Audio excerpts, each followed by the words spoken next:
I'm just going to start off hot with a top 5 players so far. Now, is this in terms of like MVP ranking? Yes. Like what they say, it's top 5 players, top 5 teams, and it's kind of just like, it does give some insight towards the rest of the season, but at the same time, it's like, it's only been 20 games. But in those 20 games, we got to give credit where credit's due. So, number 5 best player in the league at the moment. Past 20 games. Donovan Spider Mitchell. I wrote that down. Averaging 25, 5, and 4, 40% from 3 on 9 attempts, which is interesting because I never considered Donovan Mitchell, especially coming into the league and his first couple years in Utah, as a shooter. But 40% from 3 on 9 attempts is pretty freaking good. So that's superstar level some stuff right there. He's led the Cavs to a 15-0 start. We'll talk about them later, but individually, Donovan Spider Mitchell has had some big games, notable big games that's gotten him into this 5 spot for me. 30 points in Milwaukee, and a walk-off buzzer beater, however you want to call it. I think it was almost walk-off. I put AWO, almost walk-off, like 0.3 seconds left on the shot clock, or on the clock. But walked away with the dub in Milwaukee after dropping 30. Had 35 against Boston at home. They beat Boston, one of the few teams to beat Boston.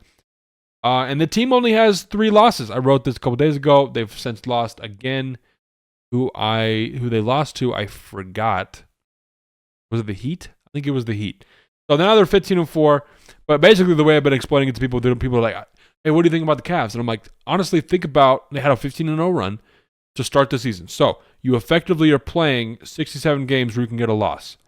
So they can win 68, 69 games this year. It's not that crazy. I mean, you played 20-some games and you're, what are they right now, 18, 19 and 4, 20 and 4, something like that. Scale that. It's going to get crazy pretty soon. They might lose 10, 12 games. So what does that leave them with? 12 games is 70 wins. That's tough. That's crazy. So now I do math doesn't check out there, so I think that they'll win around they'll definitely win more than 65 games. It's going to be a good team. 65, 67 games. A lot of games. When they lose 15 games, it'd be crazy. So Donovan Mitchell, been very, very good. In terms of his like MVP chances, don't think it's there just because you're a first seed. We're seeing the same thing with Shai. If a high seeding doesn't mean, especially at this point of the season, that you have a chance to win MVP. There are plenty of other guys who are outplaying them. But Mitchell's doing good. He's playing within his system. They're doing very, very well. Kenny Atkins is good. But don't act like we haven't seen this in Donovan Mitchell. And don't forget, Donovan Mitchell has maybe not high, but he has had playoff experience, more so than a lot of the young guys in the league at the moment. Don't forget his Utah days, bro. He's had some big playoff games. Remember, first round in the bubble against the Denver Nuggets. Like him and Jamal Murray, 50 points back and forth for like the whole series, right? He's a leader. The team has bought in. They have overcome trade talks. Like everyone's trying to get rid of Evan Mobley. Everyone's trying to get Jarrett Allen or Darius Garland. And hey, let's move on. Does Donovan Mitchell even want to stay there? I think he just wants to go to New York. They weathered the storm, got a new coach, balling out right now. So shout out to Donovan Spider Mitchell for that. Number 5 on the list. Number 4 on the list, Shai Gilgeous-Alexander. Averaging 35, and 6. 32% from 3 on 6 attempts, so definitely not one of the best shooters in the league, or one of the better ones. But we've led them to a number 1 record in the West, where I think that they will finish at that top spot. Not higher than the 4 spot for me, because I feel like he could be doing more. I'm talking about this with my dad and a couple other people, that Tatum and Shai are phenomenal players, and I'm not in, like, no way am I going to call them like products of their system. Their system's very good. The rosters are very well constructed. That's shout out to the organization. But Shai and Tatum are very, very good individual players. Now, are they on the same level as like a killer? I don't want to get into this killer mindset conversation necessarily, where we're talking about MJ and Kobe and stuff like that. But you look at guys like Giannis and Jokic and Steph who can just turn it on. And I was even saying Luka did this last year, where he goes to the finals, and even though he ran out of gas, because that was the first time he's really slaughtered an entire conference to go to the finals, Luka crushed everybody. And Kyrie was there too. Kyrie more so killed the Clippers in the first round. Luka was later, where Luka was just torching every team in front of him, except for the Celtics, who ended up winning. I don't see Shai and Tatum having that. I don't want to talk about Tatum. I want to talk about Shai. But I don't see that from both players. So when I say I feel like he can be doing more, 30 points a game is phenomenal. And he's not even averaging like 15 free throws like everyone's saying. He's not a free throw merchant. He's only averaging, I think, either 8 or 6. 8 is kind of a lot, but when you have the ball as much in your hand as Shai does and you play at the rim, what happens? Giannis is averaging like 12. So we'll talk about that when we get to Giannis. But, yeah, I don't feel that they have at the moment that turn on, that get the freak out of the way, I'm going to go crazy. So we don't have a chance to really see that during the regular season. You might say the NBA Cup, but like really not, like that's not really a thing. So we'll have to wait to the playoffs. And Shai and Tatum are both young enough in their career and have done so well up to this point in their career, especially Tatum, that they get that time to show us that and mature. There are some big dogs in the league. I mean, LeBron's playing till he's 40 he's 3 weeks from today, I guess. 3 weeks from today? 20? Yeah. 3 weeks from today, he turned 40. KD and Steph are still around.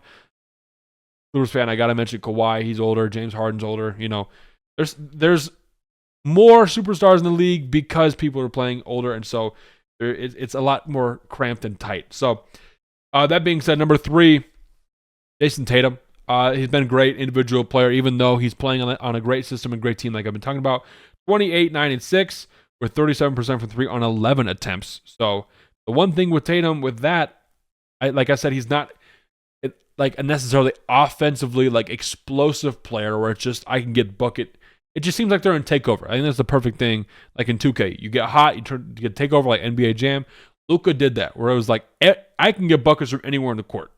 And it's not just like Tatum hitting a bunch of threes in the game and like, oh, he scores a bunch of points. I want to see it where like you're not missing from anywhere. I don't really see that from either of those guys.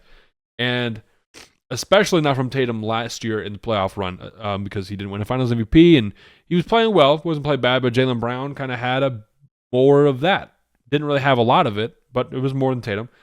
Tatum averaging 11 attempts from 3, which is crazy. I think that's top 3 in the league at the moment in terms of attempts. And he's only averaging 2.5 more points per game. So, he's averaging this almost the same amount of points, but 2.5 more threes than he shot last year. So there's something to be said about his efficiency there where, okay, you're shooting more threes, averaging not crazy numbers.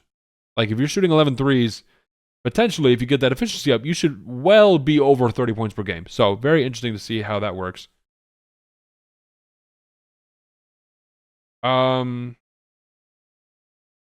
Out of the top players, I mean, this is a guy who has a phenomenal roster and a working system. Number 3 is a great spot. Do not get me wrong. I'm not trying to bash Jayson Tatum. He's played well, like I said. Very successful career so far.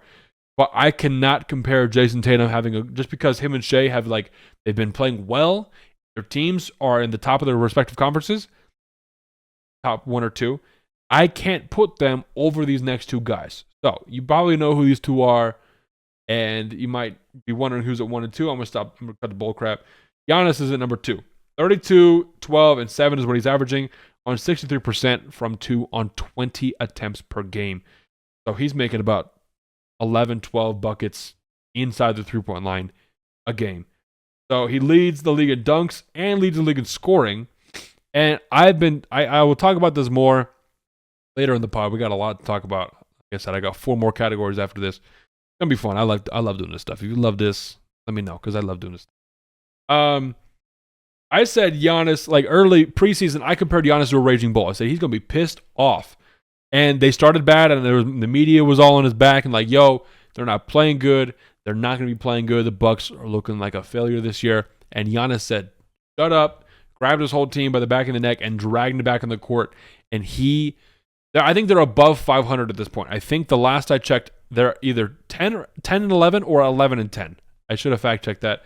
I wrote this all last week because I got finals this week. Anyways, I've been slightly right in that aspect of being like, Giannis is not happy, bro. Neither is Jokic. We'll talk about that in a sec.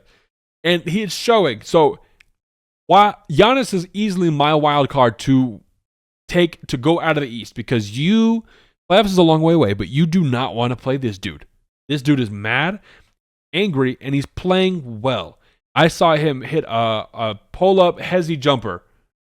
It like 2 steps in from the 3-point line. I was like, oh my gosh, he is locked in. If Giannis Antetokounmpo is doing a hezzy between the legs, like mini little step back jumper, we're cooked, bro. So Giannis, dude, 32, 12, and 7. Some big numbers. Like I said, dragged his team back. Do not mess with him. Celtics beware.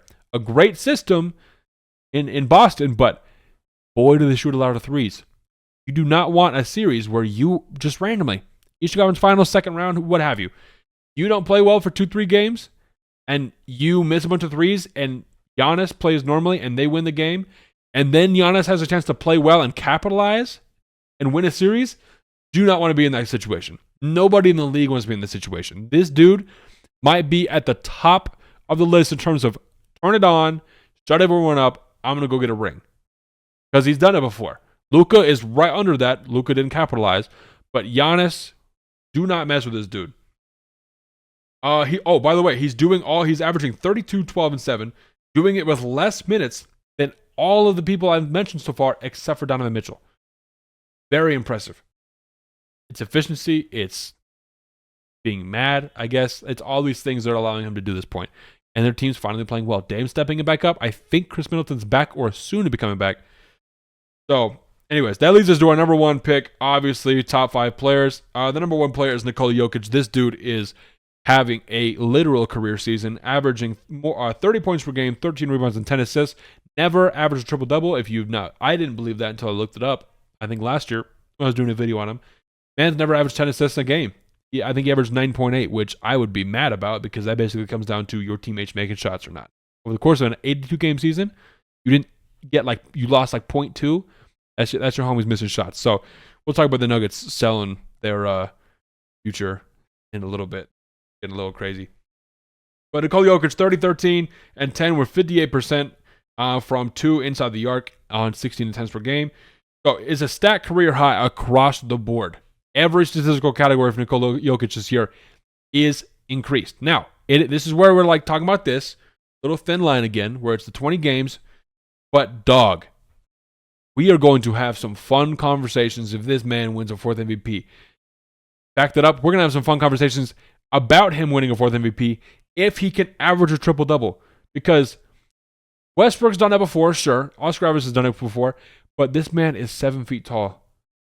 And his team is crumbling before his eyes. And he is dragging them like Giannis. That's a great player. You can do this. And it's slightly contributing to winning. Golly, bro. So I thought this team was going to be absolute dog water. He's proving me wrong. I don't even feel bad about it at this point. I'm just like, you know what? I was wrong. They're still sub 500, I believe. Barely, like the Bucks are kind of. Or they're barely above. They're right in that line of mediocrity. He has willed them to that point of mediocrity. Despite Aaron Gordon being hurt and Jamal Murray being kind of being okay. But if he keeps things up, things are going to get wild, and the Nuggets need to step up around him. He had a 56-point, 18-rebound game, and they lost to the Washington Wizards, bro. Crazy that happened. And then the next game, they played the Hawks. They beat them by a ton. And he had 48 and 16, I believe. So, Jokic is not a scorer.